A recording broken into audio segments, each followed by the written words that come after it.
नमस्कार, मेरा नाम अशोक कुमार है, assistant professor SKR college Barbigha. आज मैं इस वीडियो में पूरा पाषाण कालीन भारत के बारे में चर्चा करूंगा। मनुष्य ने अपने जीवन का सबसे लंबा समय इसी युग के अंतर्गत व्यतीत किया। इसी समय प्रकृति से संघर्ष कर उसने जीने की कला सीखी। इस समस्त युग को क्रमशः निम्न, मध्य तथा उच्च पूरा पाषाण काल या पूर्व पाषाण काल, मध्य पूरा पाषाण काल और उत्तर पूरा पाषाण काल में विभक्त किया गया। इन विभिन्न चरणों में मानव विकास की प्रक्रिया आरंभ हुई, जिसका प्रभाव बाद की प्रगति पर पड़ा। यह विभाजन पत्थर के व्यवहृत हथियारों के आधार पर किया गया। अब आते हैं पहला भाग, पूर्व पूरा पाषाण काल। इस युग में मानव का जीवन अस्थिर था। इसके आवास, भोजन या वस्त्र की व्यवस्था नहीं थी। मानव समूह में शिकार कर अपना भोजन संग्रह करता था। कालांतर में उसने अग्नि का आविष्कार किया और गुफाओं में रहने लगा। आखेट करने के लिए उसे हथियार की जरूरत पड़ी। सुगमता से उपलब्ध पत्थरों से हथियार का काम किया। आरंभिक हथियार बेडौल और घोड़ी आकृति वाले थे। इस काल का अधिकांश हिम युग के अंतर्गत व्यतीत हुआ। इस युग के हथियारों में प्रमुख थे हाथ की कुल्हाड़ी, खंडक उपकरण, कोड़ एवं फलक उपकरण और बिदारनियाँ। भारत में इस संस्कृति के दो प्रमुख केंद्र थे। उत्तर पश्चिम में सोहन, पाकिस्तान में सोहन नदी किनारे अथवा पेबुल चॉपर चॉपिंग संस्कृति, और दक्षिण में हैंड एक्स क्लीवर परंपरा या मद्रासियन संस्कृति। इस संस्कृति का विकास नदी घाटी में हुआ।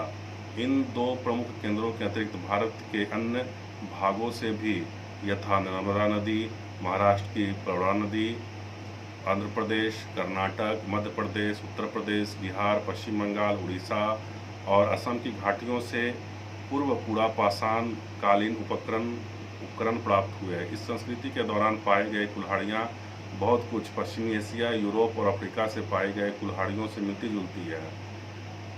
मध्य प्रदेश के भीमबेटका, रायसीन और उत्तर प्रदेश के बेलन घाटी, मिर्जापुर से गुफाओं का अस्तित्व प्रकाश में आया, जहां मानव समूह में रहता था। इस समय का मानव भोजन संग्राहक था, भोजन उत्पादक नहीं। अब आते हैं दूसरे भाग पर, मध्य पूरा पाषाण काल। इस काल में मनुष्य ने अपने उपकरण को ज़्यादा सुंदर उपयोगी बनाया। वह क्वार्टजाइट की जगह जैस्पर, चार्ट इत्यादि चमकीले पत्थरों की सहायता से फलक हथियार ही बनाए। इसलिए प्रसिद्ध भारतीय पुरातत्ववेत्ता डॉक्टर H.D. संकलिया ने मध्य पूरा पाषाण काल को फलक संस्कृति का नाम दिया है। इस काल में फलकों की सहायता से मुख्यतः बेधक और खुरचनी, बेधनियाँ इत्यादि बनाए गए। कहीं कहीं हाथ की कुल्हाड़ियाँ भी मिलती है। इस युग में हथियार पहले के अपेक्षा ज़्यादा सुडौल, छोटे, पैने और उपयोगी थे। भारत में इस संस्कृति के अवशेष उत्तर पश्चिम क्षेत्र की अपेक्षा प्रायद्वीपीय क्षेत्र से ज़्यादा प्राप्त हुए हैं। इस संस्कृति के प्रमुख स्थल हैं बेलन घाटी, उत्तर प्रदेश, उड़ीसा, आंध्र प्रदेश, कृष्णा घाटी, कर्नाटक, धसान तथा बेटवा घाटी, मध्य प्रदेश, सोहन घाटी, मध्य प्रदेश, नेवासा, महाराष्ट्र इत्यादि, सिंध, राजस्थान, गुजरात, उड़ीसा इत्यादि क्षेत्रों से भी इस संस्कृति के प्रमाण मिलते हैं। यद्यपि मानव अब भी भोजन संग्राहक ही था, तथापि अब वह गुफाओं और कंदराओं में वास करने लगा। अग्नि का व्यवहार बड़े पैमानों पर होने लगा और मृतक संस्कार की परिपाटी भी प्रचलित हुई। उत्तर पूरा पाषाण काल। हिम युग के अंतिम चरण के दौरान उत्तर पूरा पाषाण काल संस्कृति का उदय हुआ। इस युग में होमो सेपियंस का उदय हुआ। इस काल में मानव विकास की प्रक्रिया और भी तीव्र हुई।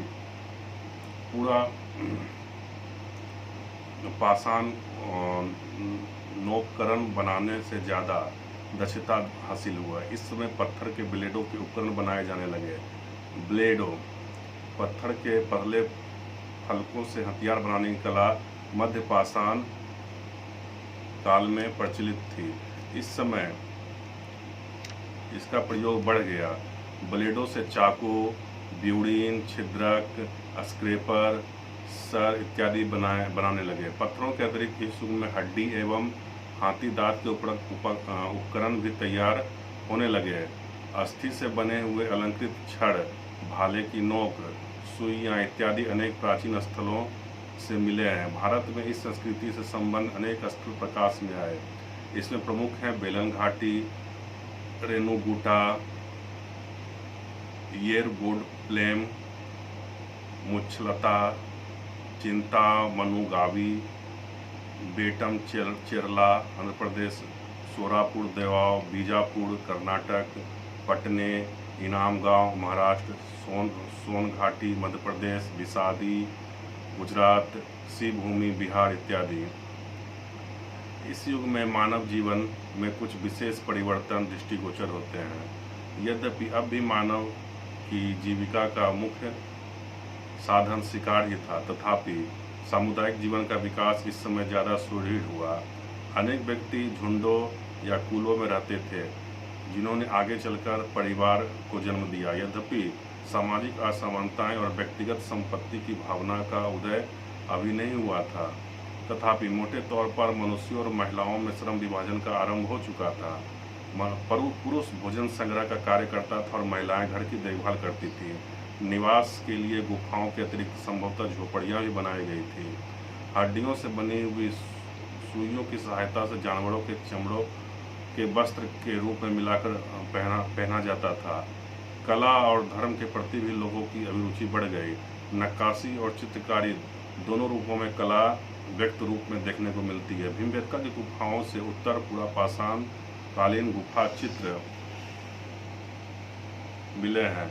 ये चित्र ऐसी अंधेरी गुफाओं में पाए गए हैं जहां प्रकाश पहुंचना कठिन है। कुछ चित्रों को बनाते समय जो कलाकार को बैठने में भी कष्ट उठाना पड़ा होगा। इसलिए अनेक विद्वानों की धारणा चित्रित गुफाएं मंदिरों के सदृश थी और वहां बनाने वाले एक विशेष वर्ग के व्यक्ति जादूगर पुरोहित थे, जो पशुओं को वश में करने का उपाय करते थे। अगर ऐसी बात रही होगी तो इसी समय सामाजिक विभेद का भी आरंभ मानना चाहिए, क्योंकि एक वर्ग विशेष का प्रभाव इससे परिलक्षित होता है। यह वर्ग बिना परिश्रम के ही भोजन एकत्र करने, जादू के बल पर भोजन प्राप्त करना, बाद में इसी कारण समाज में पुरोहित का प्रभाव बढ़ गया।